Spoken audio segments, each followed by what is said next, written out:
నమస్కారం అండి. నా పేరు పాపయ్య శాస్త్రి. మాది విజయవాడ దగ్గర తాడేపల్లి. నేను స్టీల్ ప్లాంట్లోని డీజీఎం ఫైనాన్స్గా చేసి రిటైర్ అయిపోయాను. ఇక్కడ నేను వచ్చిన దగ్గర నుంచి కూడా నా ఫర్దర్ కోర్స్ ఏంటంటే ఈ ఈ ప్రపంచంలోని ప్లెంటీ ఆఫ్ ఆపర్చునిటీస్ ఉంటాయి, మనకి తెలియదు ఉన్నట్టు కూడా. ఈరోజు మన వాళ్ళు అమెరికా వెళ్ళి అమెరికాలో సెటిల్ అయిన తర్వాత yes America is big country where we can have the plenty of salaries వస్తున్నాయి, అక్కడికి బతకొచ్చినాయి.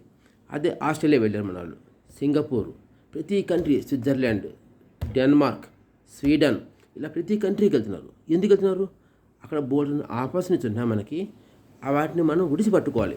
ఎలాగంటే మనకి స్కిల్స్ డెవలప్ చేసుకుంటే, ఇప్పుడు అమెరికా వెళ్ళాలి, yes you must improve your English skills ఉండాలి, కమ్యూనికేషన్ స్కిల్స్ ఉండాలి, అలాగే ఆర్గనైజ్ స్కిల్స్. అక్కడికి వెళ్ళిన తర్వాత your own person we have to run. ఎక్కడికి వెళ్ళాలంటే నీ అంతటి నువ్వే కారు ఉండాలి, నీ ఓన్ కారు ఉండాలి, నువ్వే రన్ చేసుకెళ్ళాలి. నీ వెనకాల మా నాన్న ఉంటాడు, మా అమ్మ ఉంటుంది, మా చెల్లి, మా ఎవరు ఉండరు అక్కడ. You are single person to run on your own. అంటే మనకి ఫస్ట్ నుంచి చెయ్యి పట్టుకుని నడిపించి అలవాటు అయిపోయింది. మన పేరెంట్స్ ఏం చేస్తారంటే మా అబ్బాయి పడిపోతాడు అని చేయబట్టుంటారు. అయ్యో మా అబ్బాయి కష్టం వస్తే నేను ఉన్నాను అని ధైర్యం చెప్తారు. ఇక్కడ అక్కడ అమెరికాలో ఎవడు ఉన్నాడు, చిన్న పిల్లలు కూడా చేయబట్టుంటే నో ఐ వాంట్ నో అని చెప్పి వాడు మంచిగా వదిలేసుకుంటాడు. అంటే అక్కడ బై బర్త్ వాడికి ఇండిపెండెన్స్ వస్తుంది. ఇండిపెండెంట్గా బతకాలి, నేనుగా బతకాలి అనే ఉద్దేశం ఉంటాడు. అదే మన ఇండియాలోని డిపెండెన్సీ, ప్రతి దగ్గర డిపెండ్. మా అన్న ఉన్నాడు, మా బావ ఉన్నాడు, మా తాత ఉన్నాడు, మా నాన్న ఉన్నాడు అనుకుంటాం. అంటే ఈ స్కిల్స్ డెవలప్ చేసుకోవాలంటే నీకు రావాలంటే ఏం చేయాలంటే నువ్వు ముందు మారాలంటే ఫస్ట్ నీకు తెలియాలి వేర్ ఈజ్ ద, ఇప్పుడు నీకు ఏ అవకాశం తెలుసుకోవాలి. ఇప్పుడు అరబ్ కంట్రీస్కి వెళ్తున్నారు, మన దగ్గర చాలామంది హైదరాబాద్ నుంచి అరబ్ కంట్రీస్కి వెళ్తున్నారు.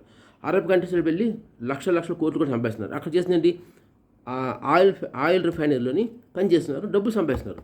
అలాగే అమెరికా వెళ్తున్నారు, అక్కడ ఏదో పని చేస్తున్నారు, weather good or bad that is different. అక్కడ ప్రాజెక్ట్ మీద వెళ్తున్నారు, అక్కడికి వెళ్ళిన డిజైన్ చేస్తున్నారు, ఇంకో జాబ్కి వెళ్తున్నారు, ఫర్దర్ డెవలప్మెంట్.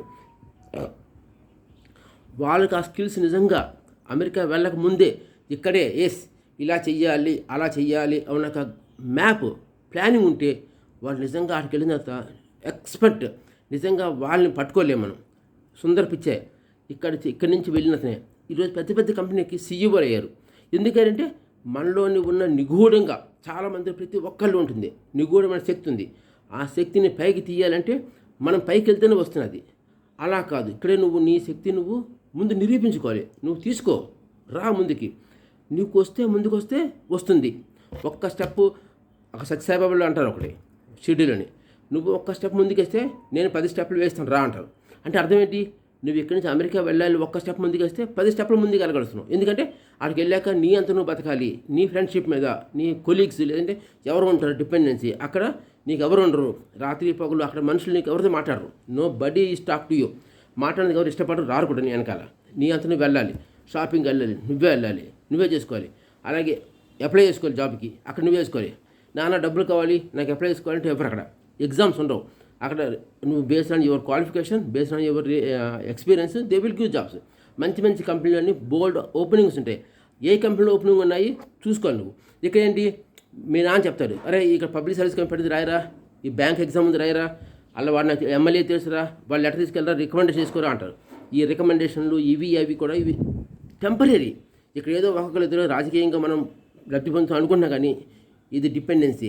నీకు ఎవడో బిస్కెట్ వేసిన కుక్క బిస్కెట్ లాగా వద్దు, అలా వద్దు. నీ అంతా నువ్వు బతకడం నేర్చుకో, అప్పుడే ముందుకు వెళ్తావు.